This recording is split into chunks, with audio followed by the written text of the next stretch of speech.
The Victorian period of British history evokes mixed emotions. This was a time of progress when opulence and immense wealth stood in stark contrast to dire poverty, child cruelty, and the relentless struggles of the Victorian underclass.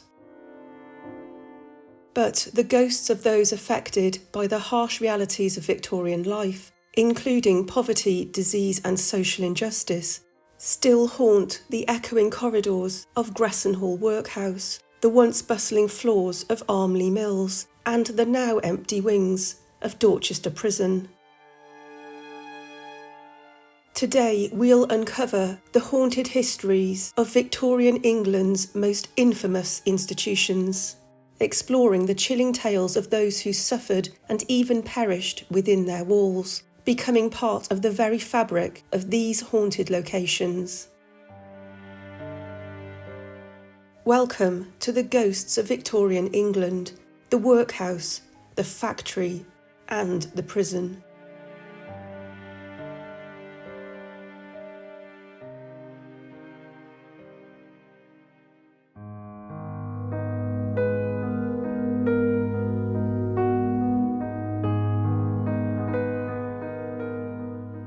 The harsh system of the workhouse became a symbol of the Victorian era.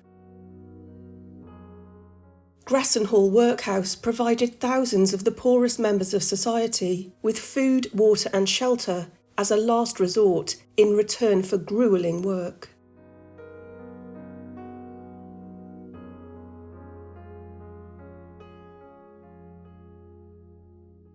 With no benefit system in place, destitute people were left to starve on the streets or forced to submit themselves to the harsh conditions of the workhouse, where they worked for 12 hours a day doing menial tasks such as breaking up rocks or picking apart ropes. A previous version of a workhouse existed on this land, a vast house of industry built in 1777 to provide a home and work to the rural poor who were otherwise unable to obtain work. In 1834, the Poor Law Amendment Act led to the creation of the Mitford and Launditch Poor Law Union, and the conversion of the House of Industry to Union Workhouse began in 1836. The facility operated as a traditional Victorian workhouse until 1948, when it was converted into an old people's home.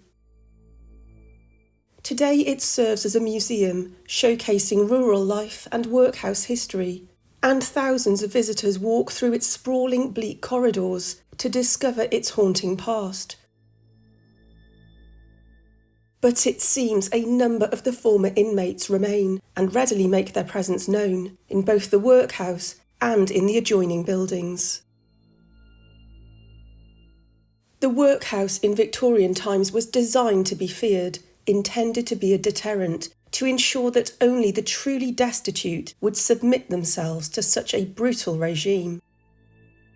This was a period when entry into the workhouse was seen as a last resort, sacrificing freedom for survival, and carried a significant social stigma. Those who entered the workhouse were often viewed as failures or moral degenerates in the religious and social hierarchy, further exacerbating the hardships faced by the inmates. The harsh conditions and strict regimes of workhouses like Gressenhall contributed to their reputation as places of misery and despair.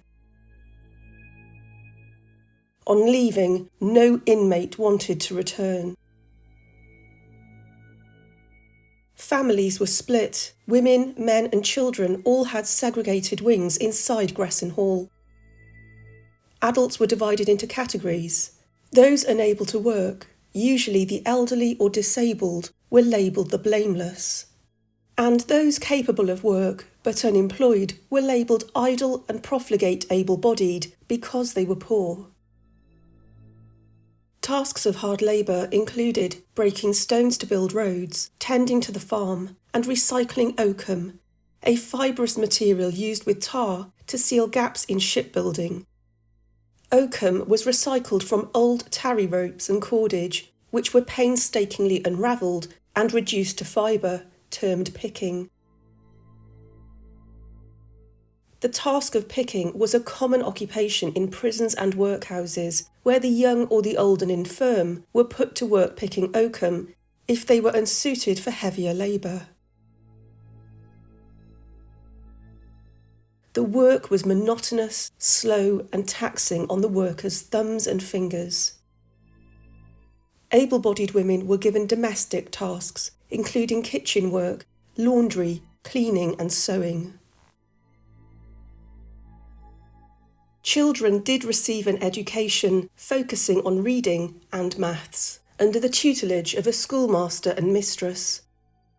Often they were taught a trade such as blacksmithing, farm labour or shoemaking for the boys, whereas the girls would focus on household activities, with the likelihood of them entering domestic service.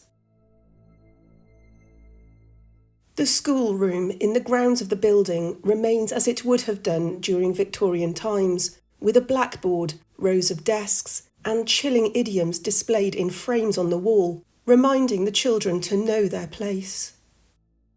A cane and a dunce's cap on display would be a constant reminder that corporal punishment and humiliation were part of the strict regime, not just in the school, but throughout the workhouse. Dark, shadowy figures have been seen moving inside, but the schoolroom is home to poltergeist activity.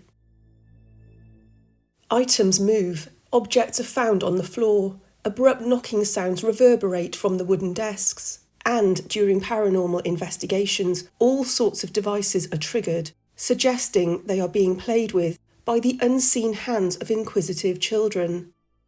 Audible responses to questions are often heard by those investigating the paranormal. Inside the main old workhouse building, staff and visitors have experienced an array of unexplained paranormal activity. One apparition is that of a woman, dressed in the workhouse's Victorian-era uniform, often seen throughout the building, wandering along the corridors or sitting in the empty rooms. She is seen and sensed quite regularly. Some witnesses claim to have heard her weeping or calling out for help. She haunts the top of the stairs, close to the women's dorm, and disturbingly is sometimes seen falling down the staircase itself before vanishing. Those who are sensitive to the energy of the deceased sometimes begin to shake when they place their hands on the steps or on the accompanying handrail. Did she slip and fall accidentally? Was she pushed by unseen hands? Or did she deliberately decide to end her time here, exasperated by the monotony of the workhouse? Was she a mother separated from her child, or, worse still, according to the social stigma, was she a disgraced woman who'd given birth to an illegitimate child? In 1871, the East Wing was converted into an infirmary and separate fever and isolation ward. In 1917, 50 German soldiers were held here as prisoners of war. Although little information exists about the prisoners, the area is haunted by a pair of disembodied legs, occasionally seen walking with purpose. When the workhouse ceased to exist in 1948, it reopened as an old people's home, but for many years, the elderly people of Norfolk preferred to be housed anywhere other than a former workhouse. The stigma and shame was still evident. But some did live and die within the walls of this sinister building. Perhaps their spirits are tethered to the place of their death. The Norfolk Archaeological Unit took over the East Wing in late 1973, and strange occurrences were reported from the room on the first floor immediately adjacent to the northeast stairs. Their arrival seemed to have provoked an unseen presence. Lights that were switched off last thing at night were found on in the morning. Stacks of boxes were physically moved from one side of the room to the other overnight. Windows would unexpectedly open by themselves in broad daylight whilst people were working. A member of staff was asked about the strange occurrences, and she explained that the lady in grey was to blame, and that she specifically haunted that office and its corridor. Fire safety was not a priority at that time, and the upstairs corridor was full of boxes of files and paperwork. Mr. Derek Edwards returned late one night to pick up a folder he'd left behind, but he heard the sound of footsteps following him along the upstairs corridors and boxes being knocked over by an invisible force. Terrified, he ran away from the area and refused to return. Mr. Stephen Ashley was puzzled one morning to discover the clock from the wall of the office in a sink full of water on the other side of the room. There is the story of a large cupboard where an inmate gave birth, without assistance, to an illegitimate child. She went on to abandon the child, unable to cope with the humiliation and ostracisation of those giving birth to a child out of wedlock, and her tormented soul haunts this area, with weeping and screaming being clearly heard. Roughly 7,000 illegitimate children were born annually into the UK's workhouses, and the social stigma often haunted them for the rest of their lives. In the former children's wing, people have reported hearing the sounds of children playing. Their laughter is clear, as is the sound of their footsteps as they run past unsuspecting visitors. The sudden appearance of a young boy in the doorway startles visitors, and many claim to have had their clothes tugged in a playful manner. But sometimes the sounds of children crying are heard. The reality of the workhouse for many children was harsh. Emotional and psychological trauma from separation from their parents, a day that began at 5:45, and insufficient sustenance to support their growing bodies.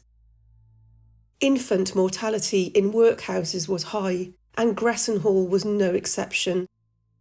Overcrowded and unsanitary conditions led to the spread of diseases such as measles, diphtheria, mumps, tuberculosis, and scurvy.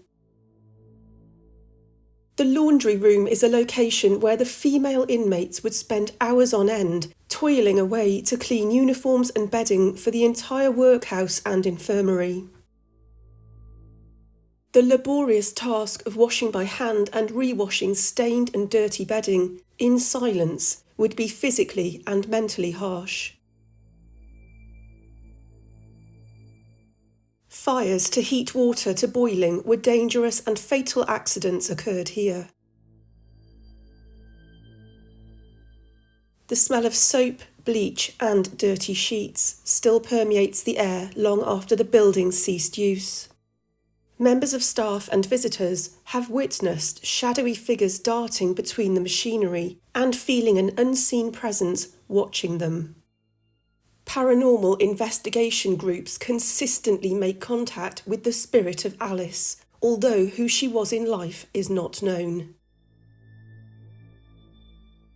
At Gressenhall Workhouse, the spirits of the long dead, who endured brutal and desperate conditions, are still seen and heard toiling through their daily chores.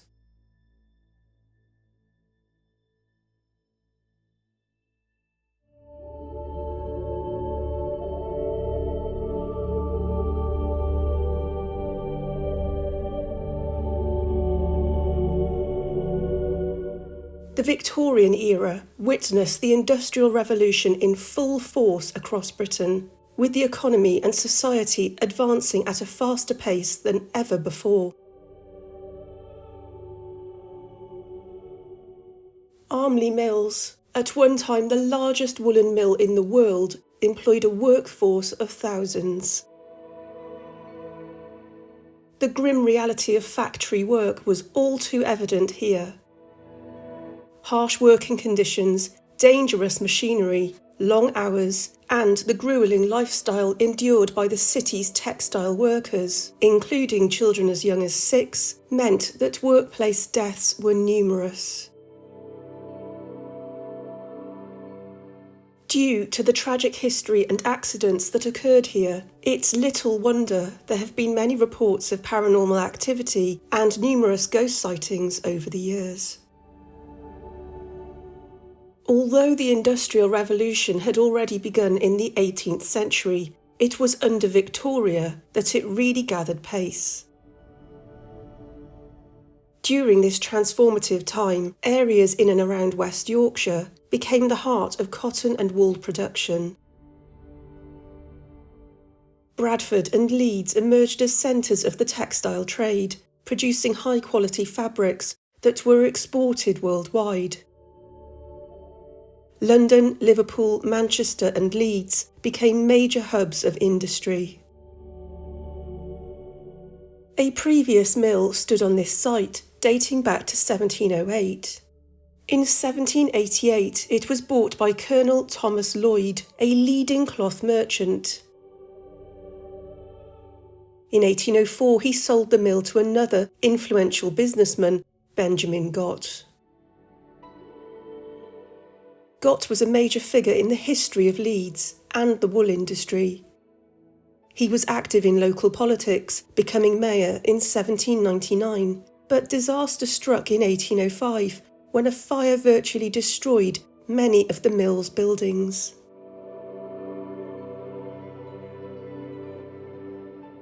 Undeterred, Gott rebuilt the mill with more fireproof materials. Brick and iron were used whenever possible, and Gott's mill still survives, complete with its ghosts, today.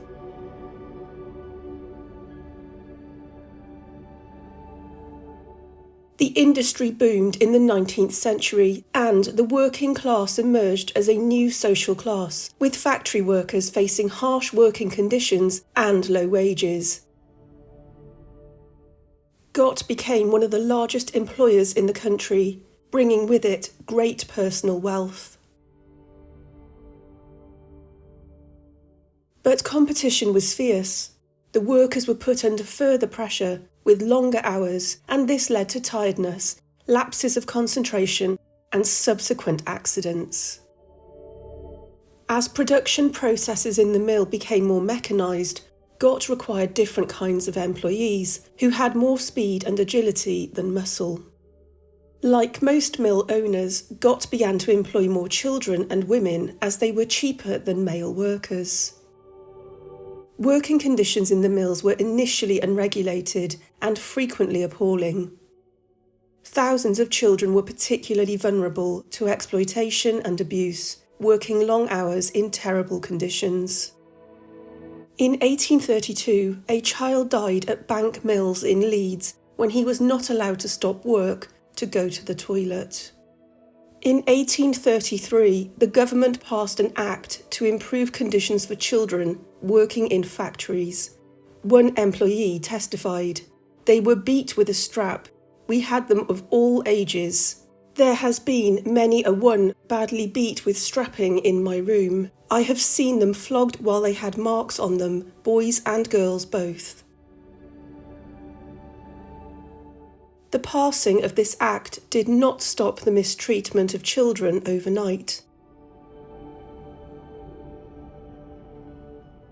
For children, the mill was noisy, smelly, and incredibly dangerous. With their small hands and nimble fingers, children were particularly adept at tasks like changing spools, fixing minor machine glitches, or crawling into tight spaces that adults could not access.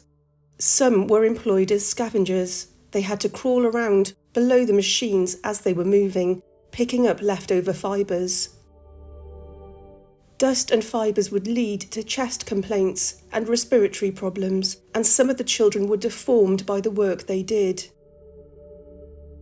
The long hours would make them tired and clumsy, and there would be accidents as they were caught up in the machine, including one girl named Emma Buckley, who suffered a serious head injury when her long hair got caught in the moving parts in July 1893. The echoes of ghostly children have been heard in the museum to this day. Visitors have reported feeling an unseen hand tugging at their clothes, attempting to hold their hands, and even small feet standing or walking over visitors' shoes. Usually, when they look down, no one is there, but the sound of a child, frequently a boy crying, is clearly heard. Is this lad the victim of an accident? Is he looking for attention, affection, or help? The lost children are sometimes believed to be responsible for poltergeist activity throughout the mill. Staff and visitors at the museum have heard the sounds of doors slamming shut when no one is present, and people have felt they are tapped on the shoulder by an invisible hand. The poltergeist sometimes throws bobbins and other small objects at individuals as they walk through the long floors of the mill. Shoelaces become undone and hair is sometimes pulled. Does this harmless yet childish behaviour reflect the deceased having fun and playing in the afterlife? Some believe that the ghost of George Dyson haunts Armely Mills, who had a fatal accident in 1822, aged just 13. He worked on the carding machine, where fibre was passed between two drums, covered with closely set metal teeth, to remove any dirt and rubbish from the wool. The carding machine at Armely Mill is 6 foot by 3 foot wide, and small arms would sometimes be caught in it and crushed. George Dyson accidentally became trapped in a carding machine, and when help arrived, the machine pulled his thigh from his body. Although he received medical attention, he died just a few hours later. His death became the subject of this Victorian poem. His health, as usual, unimpaired. He rose, he dressed, no danger feared. Went to his work this morning soon, but was a corpse before 'twas noon.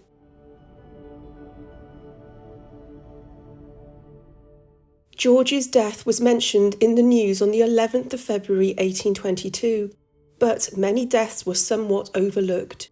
The article states, "On Saturday week, George Dyson, a boy about 13 years of age, while employed filling a carding machine at Armely Mill, unfortunately got entangled in the machinery, by which accident his thigh was severed from his body, and he was in respect so dreadfully injured as to occasion his death shortly afterwards."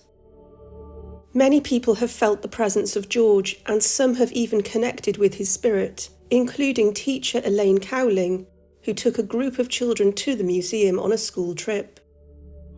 Near the carding machine, she felt a heavy weight pressing on her, as though someone was pushing down on her shoulders. She felt so unwell she had to leave the museum. She was unaware of the death of George, and several other people have felt a strange, mysterious pressure in this area. The most commonly reported ghost in the museum is the apparition of a Victorian gentleman in a black top hat, cape, and walking with a cane. He has been witnessed throughout the mill, although he tends to stand in the corners and doorways watching people as they take a tour. Sometimes people hear his cane rhythmically tap on the floor as he walks. Nobody is quite sure who he is, but some believe he is wealthy industrialist Benjamin Gott, who, by the time of his death in 1840, was a millionaire and the owner of 4 mills. But others think he may be connected to the tailoring service that operated at the mill.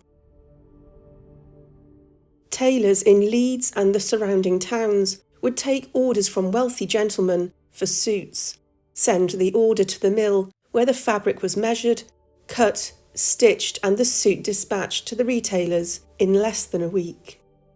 Montague Burton, a men's tailor shop with headquarters in Sheffield, offered customers the chance to buy a full suit, which included a jacket, trousers, waistcoat, shirt and underwear, for roughly 55 shillings, which was a new concept. Thus, it is assumed that this is where the term the full Monty originated.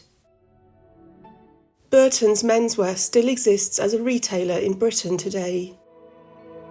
Is it possible that the man in the black top hat and adorned in sartorial splendour is related to this aspect of the Mills operation? Some female visitors have claimed to hear the voice of a man whispering unintelligible words into their ears, but whether this stems from the man in black, nobody is sure. The disturbing apparition of a distraught Victorian-era woman in a long black mourning dress has been seen by visitors at the museum many times. She has approached people, somewhat startling them, begging them to tell her where her child is. She is so lifelike that people believe she is a costumed actor.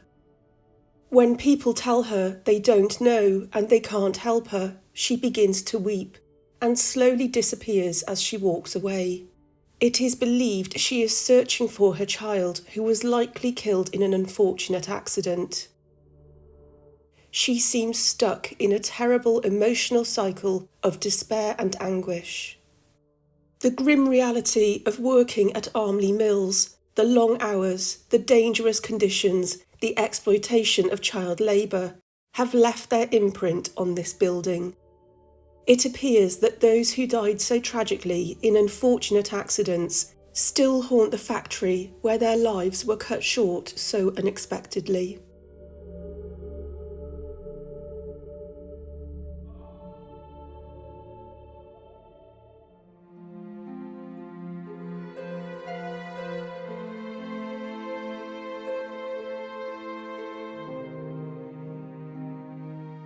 The Victorian era was the most prolific period of prison construction in UK history, and many of these prisons are still operating today.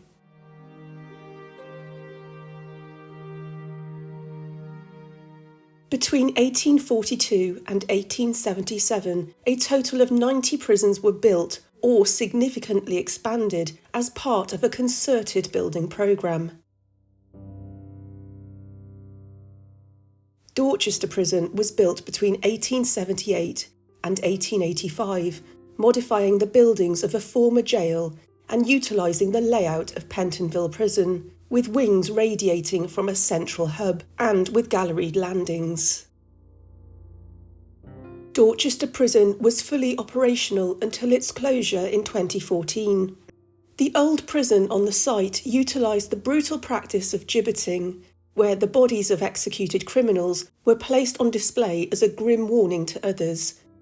Just another thread in the macabre tapestry of this place. But are the apparitions of forgotten prisoners, many from long ago, still trapped within these cells? Victorians were concerned about the rising crime rate.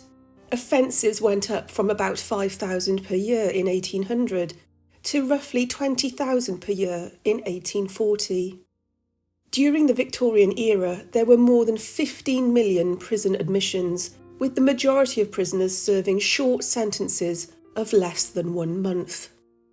They were firm believers in punishment for criminals and had clear ideas about what these prisons should be like: unpleasant places to deter people from committing crimes.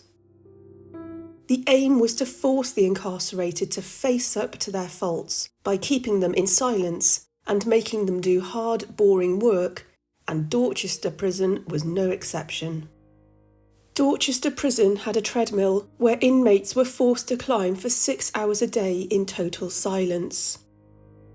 It is estimated that each prisoner would climb the equivalent of 7,500 feet a day, roughly 2.3 kilometres. This brutal punishment was torture. It equated to climbing the shard 7 times each day, every day.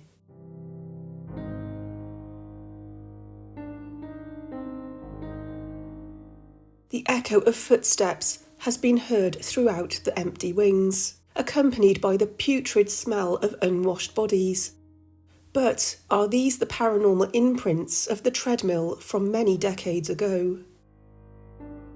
The cries of pain, exhaustion, and even death of the incarcerated still reverberate here. Breaking stones for road building and picking oakum were commonplace tasks here. Dorchester also utilised solitary confinement in a place known as the Dark Cell. The daily diet for the prisoners consisted of 1.5 pounds of bread, 1 quart of water, and 1 pint of gruel at night. But food would be withdrawn if they failed to complete the tasks of hard labour sufficiently. The emotional impact of confinement, food deprivation, and the torture of hard labour would inevitably have a significant psychological and physical toll. Notorious executions have been witnessed at Dorchester throughout history, and many believe this has resulted in paranormal activity, with numerous ghost sightings reported by staff and inmates, and now visitors. One of the most frequently encountered apparitions is that of a woman in a long dress, believed to be Martha Brown, the last woman to be publicly hanged at Dorchester Prison in 1856. Witnesses have described seeing the ghostly figure of a female in a long dark dress with a slender waist wandering the corridors and yards of the prison. According to census records, there were between 11 and 20 women at Dorchester Prison at any one time between 1841 and 1871. These figures fell to fewer than 10 from 1881 to 1901. Most of the females had committed minor offences such as theft or had been drunk and disorderly and were serving short sentences. There were, however, inmates who had committed serious crimes, including assault or murder, and Elizabeth Martha Brown was one. Martha, as she was known, was born in southwest Dorset in 1811 and was married at the age of 20 to a man named Bernard, with whom she had 2 boys, both of whom died at a young age due to illness. The marriage lasted just 10 years, and Martha remarried in 1852 to a man named John Brown, whilst living near Beminster in Dorset. On Saturday the 6th of March, 1856, Martha's neighbour found John Brown covered in blood, dead, within his home. Martha claimed that this had been caused by a kick to the head by a horse. However, evidence suggested that his death happened inside the home, putting Martha under suspicion. Before a packed courtroom at Dorchester Shire Hall on the 21st of July, 1856, Martha was tried for the murder of her husband. The jury believed that she had killed John Brown out of jealousy over a younger love interest, Mary Davis, and despite the lack of evidence either way, she was sentenced to death. Martha maintained her innocence throughout the trial, but she would eventually give a full confession. Martha explained that John had returned home drunk from the pub, being enraged and in an unforgivable mood, and the couple had physically fought before she struck him with a wood-chopping axe. She stated, "I had never struck him before after his ill treatment." Due to large media coverage of her trial, there was a swathe of support, with an attempt to have her sentence commuted, but ultimately their efforts proved futile. Martha was hanged at the gates of Dorchester Jail on the 9th of August 1856, less than 3 weeks after her trial. She was 45. Up to 4,000 people would attend Martha's execution, and Brown was dressed in a long black silk dress. Thomas Hardy, aged 16 at the time, and who went on to become a world-famous writer and poet, was standing close to the gallows. He wrote, "I saw they had put a cloth over her face, how as the cloth got wet, her features came through it." That was extraordinary. I remember what a fine figure she showed against the sky as she hung in the misty rain, and how the tight black silk gown set off her shape as she wheeled half round and back. Many years later, he wrote that he was ashamed to have been there. Many literary critics believe that the hanging of Tess in Hardy's Tess of the d'Urbervilles reflected his experience of watching Brown's death. This execution contributed to later debates over the use of capital punishment and the treatment of women in the justice system. However, despite increasing public concern, capital punishment remained in the UK until 1964. Dorchester Prison's condemned cell is a bleak, unsettling and chilling reminder of the final moments of the condemned's life. Many would have taken time to contemplate their actions, said prayers, struggled with their final thoughts as they faced their inevitable end. The residual energies and extreme emotions of those once held at Dorchester are still contained within the mighty Portland stone of this formidable prison. Spirits from Dorchester Prison's dark past still slam cell doors on a regular basis, and the sounds of jangling keys are clearly heard.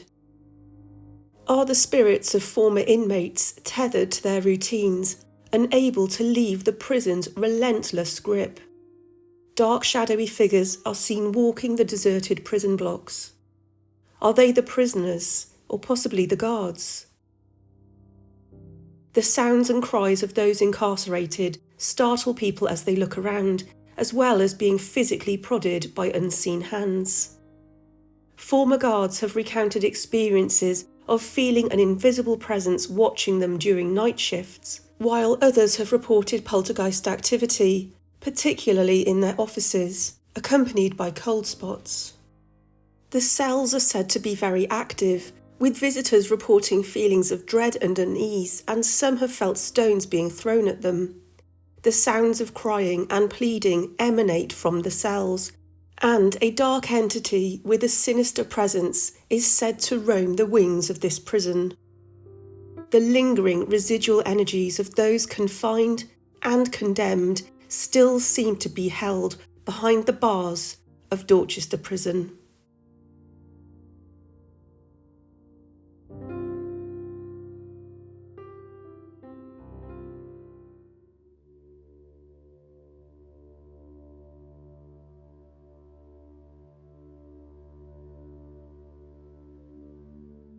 I hope you enjoyed these stories about the ghosts of Victorian England. It's a fascinating subject, and discovering more about the workhouse, factory life and the prison regime was certainly eye-opening for me. And today I've got some more stories from these locations for you, some articles and some postcards that I think you will enjoy. Just a small warning, I am going to talk about an article that involves infant mortality, just so you know. I think out of the 3 locations I looked into, the workhouse was the one that scared me the most. It must have been an absolutely wretched existence. There's a statistic that around 1 in 10 Brits can trace at least one ancestor to a workhouse at some point in their lives. I think it's probably higher than that. And I think it's fair to say that the number of society's poor would have been vastly greater than those with money and those who were just about managing financially. Let's go back to the workhouse for a moment. I found the details of admission to the workhouse quite interesting, if a bit unnerving. Once admitted, inmates were stripped of their belongings and clothes, which would be put aside, washed and inspected by a doctor for infectious diseases. They would be given a uniform to wear made of cheap cloth, but they were durable, and many of the inmates wanted to take their uniforms with them when they left because they were probably better than their existing clothes. On leaving the workhouse, their belongings would be returned, but arrival at the workhouse for those pregnant with an illegitimate child was the absolute worst. I was really shocked to read that expectant mothers were often made to wear different outfits to humiliate them and to warn others to steer clear of them because they were carrying an illegitimate child. In the really interesting book, The Workhouse by Simon Fowler, it states, "Inside the workhouse, the mothers endured an unenviable existence, subject to petty humiliation to remind them of their shame. On appearing before the guardians before admission, they were likely to encounter sniggers and knowing winks. In a few places they were made to wear a yellow top, which earned them the name jacket women, instead of the blue one worn by the other paupers. This practice was forbidden in 1844, although some unions, such as Gressenhall, continued to issue the jackets for at least another 20 years. Can you just imagine how awful that must have been? I mean, that must have just been absolutely dreadful to be humiliated. The social stigma of entering the workhouse was bad enough, but to then be identified as the ultimate moral degenerate by staff and other inmates because you're expecting an illegitimate child. I'm sure many women would have suffered terribly and opted to end things permanently, and it must have been a horrific existence. No wonder Gressenhall has apparitions of tormented women who gave birth in a cupboard. How awful. I know the Victorians and the word hierarchy go hand in hand, but this is particularly unpleasant, I think. I did read that one of the advantages of Gressenhall, if I can put it like that, and other more rural workhouses was that their own farm supplied the workhouse with vegetables, so you may have had a marginally better diet there compared to, say, Marylebone in central London. Regarding Victorian prisons, I have covered a few haunted prisons on the channel so far. Just recently in my Ghosts of Dartmoor video, I covered David Davis, who you might remember became a ghostly figure at Dartmoor Prison. And he spent most of his life in and out of prison and the Llanfyllin workhouse because he couldn't stop stealing church collection boxes. I also covered Cardiff Prison in my hometown in my Ghosts of Wales video, where there's a very interesting ghost. The body of that particular person is buried close to the potato patch, as it was at Cardiff Prison. And then, of course, there was the Tower of London. And in particular, in my video, Did I Encounter a Ghost?, I covered the case of Joseph Jacobs, who was held at Wandsworth Prison, but executed by firing squad at the Tower of London during World War II. He was a German spy and the last person to be executed at the Tower of London in 1941. I'll leave links in the description box below to these videos. My understanding at the time of this video being released is that 31 of the UK's Victorian prisons are still in use, but we have a major problem with overcrowding in these prisons. The Victorians built or extended 90 prisons to accommodate about 20,000 prisoners, with one person in each cell. We currently have 122 prisons in total for a population of more than 80,000. In 17 out of 31 Victorian prisons in use, more than half of inmates are held in crowded accommodation. That is, 2 people sharing a cell that is supposed to be for one person only. And in some jails like Durham, Usk, Wandsworth and Swansea, it's more than 75% of the prison population. So quite interesting statistics, I think. Quite a few of the Victorian prisons have closed and been converted. For example, Bodmin Jail in Cornwall is now a luxury hotel and visitor attraction with all sorts of ghost tours and events. Shepton Mallet in Somerset is now a visitor attraction and museum, and I think they're going to convert some of it into housing. Gloucester Prison has gone the same way, as has Dorchester. Have you ever been to a paranormal event night in a prison? Would you consider going to one? Should I maybe go on one? Would I be brave enough? That's the question. I found some really interesting articles regarding the workhouse in particular, and this first one is from September 1908, and it's about an 8-year-old girl named Polly Took, and she was admitted to the workhouse with her sister who was 10, and they are described as very filthy, verminous, and in a very emaciated condition. The elder child had consumption, and the deceased rickets, the bones of her arms and legs being deformed and bent. she continued to waste slowly until her death. What a terrible way to go, poor girl. It does go on to say that the jury found she died of tuberculosis brought on and accelerated by want of proper nutrition through neglect of her parents. And it suggests that the parents are highly culpable, but it was not deemed enough to be manslaughter. So if you're poor and your child died because you were unable to feed it, you may find yourself in prison. Interesting that she died in the workhouse itself, having been there a week or so, but the blame lies firmly, it seems, with the parents. Very sad. This next article really demonstrates the plight of those women who had illegitimate children, and this article was published in May 1898, and it's about an incident at Gressenhall. I apologise now that the print is unclear, but I'll give you the gist of it.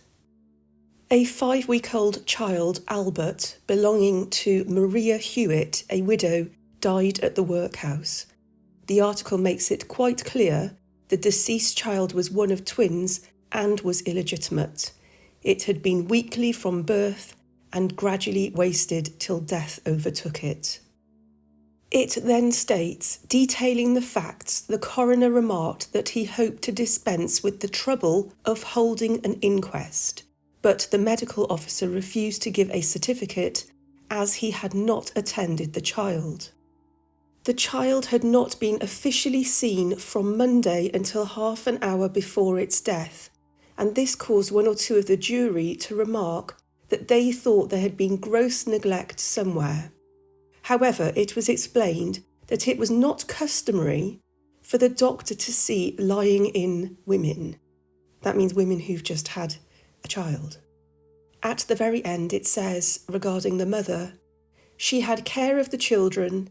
It was her duty to report any signs of illness to the wardswomen. Dear, oh dear, not only has this poor lady lost a child, but she's received what looks like no medical help after delivery.